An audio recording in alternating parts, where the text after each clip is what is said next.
Video கண்டினியூவாக எடுக்க முடியல. ஸோ நம்ம இப்போ வந்து இந்த எல்விடி ஸ்டிப்பை வந்து நம்ம குவாலிட்டி க்ளீன் பண்ணிக்கலாம், செக் பண்ணி பார்த்துக்கலாம்.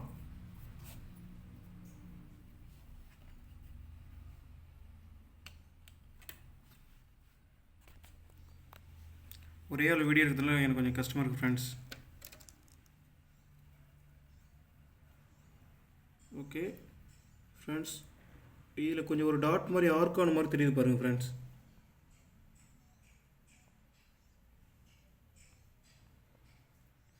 ஓகே, இதனால தான் ப்ராப்ளம் இருக்குன்னு நினைக்கிறேன். எல்லா வோல்டேஜுமே ஓகேவாக தான் இருக்குது.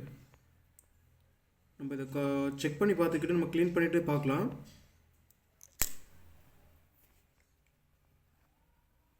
ஃப்ரெண்ட்ஸ், நான் வில்லேஜ் அப்ரோச் சேனலை இப்போ தான் நான் ஆரம்பிச்சிருக்கேன். ஸோ வில்லேஜ் சம்மந்தமான அனைத்து வீடியோவும் நான் அதில் அப்லோட் பண்ணுவேன். ஸோ நான் அது இல்லாமல் என்னோடய ப்ரொஃபஷனல் பார்த்திங்கன்னா நான் ஒரு டெக்னீஷியனாக ஒர்க் பண்ணிகிட்டு இருக்கேன், ஒரு பிராண்டில் இருக்கேன். ஸோ அதனால நான் இப்போது ரீசனாக தான் இந்த சேனல் ஓப்பன் பண்ணியிருக்கேன். உங்களோட சப்போர்ட்டிவ், உங்கள் லவ் எல்லாமே எனக்கு தேவை. என்னை இந்த சேனலை சப்ஸ்கிரைப் பண்ணுங்கள். உங்களுக்கான வீடியோஸ் இதுக்கப்புறம் ரொம்ப ப்ரொஃபஷனல் ஒர்க் சம்மந்தமான வீடியோஸ் நிறைய நான் அப்லோட் பண்ணுவேன். Full and full TV, micro Owens இது சம்மந்தமான வீடியோ தான் அப்லோட் பண்ணுவேன். ஸோ உங்களோட சப்போர்ட்டிவ் எனக்கு கொடுங்க. Thank you friends. இப்போ நம்ம இதை க்ளீன் பண்ணுறதுனா எப்படி பண்ணுறதுன்னு பார்த்தீங்கன்னா, இதுக்கு ஒரு எரேசர் எடுத்துக்கோங்க. லப்பர் சாதாரணமாக குழந்தைங்க வீட்டிலலாம் வச்சுருப்பாங்க, எரேசர் அதை எடுத்துக்கோங்க. ஓகே, இந்த மாதிரி ஒரு எரேசர் எடுத்துக்கோங்க. இது கொஞ்சம் டஸ்ட்டாக இருக்குது, கொஞ்சம் நல்ல எரேசராக இருந்தால் பார்த்துக்கோங்க, ஒன்றும் பிரச்சனை இல்லை. அதனால் இப்போ நீங்கள் என்ன பண்ணணுன்னா, இந்த ஸ்டிப்பை வந்து என்னால் ஒரு கையில் பிடிச்சிட்டு வீடியோ எடுக்க முடியல.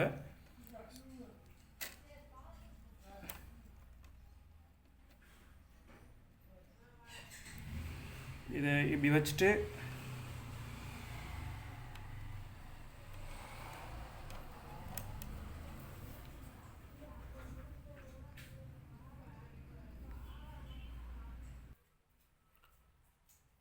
ஓகே ஃப்ரெண்ட்ஸ், ஒரு ஸ்டாண்ட் ஒன்று ரெடி பண்ணிட்டேன்.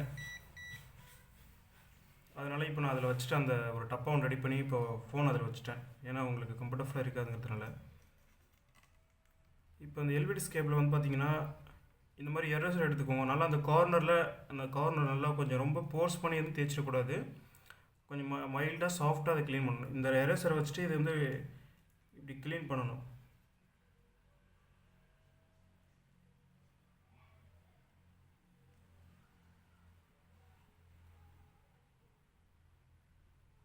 இது இப்படி க்ளீன் பண்ணிட்டேன். இது வந்து ஓவர் ஹீட்னாலேயோ ரொம்ப சூடுனால இந்த இடம்லாம் பார்த்திங்கன்னா கொஞ்சம் ஆர்க்காகிற மாதிரி ஆகிடும். ஸோ அதனால தான் இந்த மாதிரி இஷ்யூஸ்லாம் வரும்.